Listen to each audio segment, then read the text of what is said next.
علماء نے لکھا ہے ایک آدمی کی 2 جیبیں تھیں، اس نے اپنی ایک جیب میں کنجی ڈالی، جب نکالنے کا وقت آیا تو اس نے دوسری جیب میں ہاتھ ڈالا، اب جیب خالی تھی تو اس نے کہا اوہ میری چابی کہاں گئی؟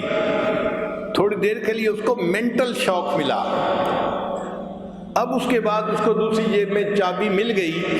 یہ جو تھوڑی دیر کا مینٹل شاک تھا، اللہ اس پر بھی اس کے گناہ معاف فرماتے ہیں۔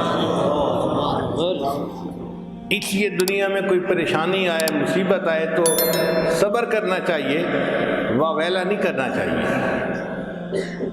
استغفار کی کثرت سے دنیا کے بھی فائدے، آخرت کے بھی فائدے۔